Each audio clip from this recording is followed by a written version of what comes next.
Hello बच्चों, so let's see the question.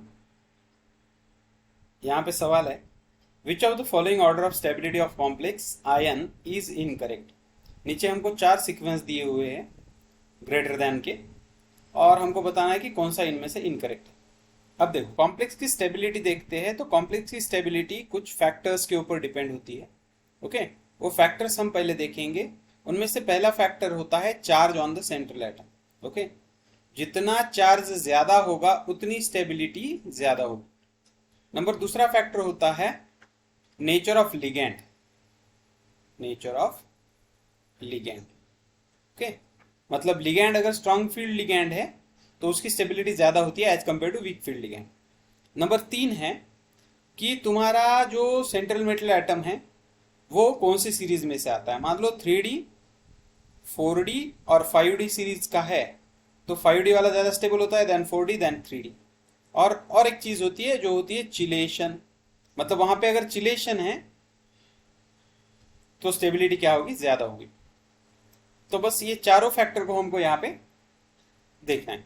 अगर पहला हम यहाँ पे फैक्टर देखें, हमको मालूम है एफ की ऑक्सीजन स्टेट कैलकुलेट करनी है तो इसको एक्स मानो। ओके, अब देखो पहला ऑप्शन, अब देखो फर्स्ट ऑप्शन मैं यहाँ पे लिखता हूँ Fe C2O4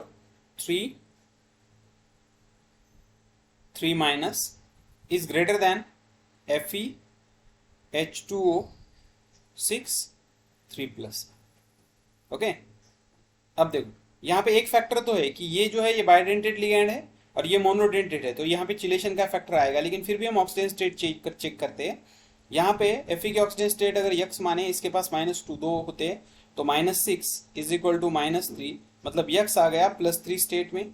और यहाँ पे भी ये न्यूट्रल है तो यहाँ पे भी यक्स मतलब आयरन आ गया +3 स्टेट में, तो दोनों के ऑक्सीजन स्टेट सेम है। तो फिर हम चिलेशन पे उसका डिसाइड करेंगे स्टेबिलिटी, तो ये चिलेटिंग इफेक्ट दिखाता है तो फिर ये स्टेबल है। तो इसके बाद हम सेकंड ऑप्शन देखेंगे। सेकंड ऑप्शन जो दिया हुआ है वो है FeEDTA, इथिलीन डायमाइन टेट्राएस्टेट। ओके, और इसके ऊपर है माइनस। ओके, और दूसरा वाला है FeEN, ethylene diamine, and this has 3 plus. Okay, अब हमको मालूम है अगर इसका यक्स माने, EDTA के पास -4 माइनस चार्जेस होते हैं इज इक्वल टू -1, तो यक्स इज इक्वल टू +3 आएगा। और यहाँ पे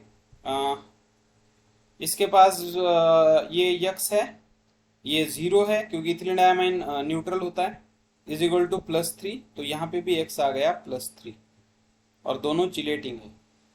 okay, so according to me यहाँ पे 2 माइनस होनी चाहिए। ओके, ये जो है ना यहाँ पे 2 माइनस होनी चाहिए, तभी चल के फिर ये -2 हो जाएगा तो यहाँ पे आएगा +2।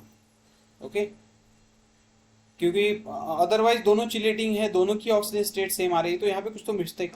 ओके, मतलब अब क्या होगा, इसकी +2 इसकी +3, तो स्टेबल कौन होना चाहिए, ये, लेकिन दिया कौन वाला है ये, मतलब ये जो है ऑप्शन वो रॉन्ग है, इनकरेक्ट है।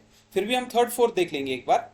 थर्ड जो ऑप्शन है वो क्या है, निकल वाला, nickel EN taken twice 2 plus, और निकेल DMG डाइमिथिल ग्लाइकोजाइम 2 टाइम्स। ओके, अब देखो यहाँ पे EN न्यूट्रल है, DMG न्यूट्रल है, तो यहाँ पे निकेल आ गया +2 में, यहाँ पे निकेल आ गया 0 में, तो ऑब्वियस है +2 वाला स्टेबल रहेगा, तो ये भी करेक्ट है।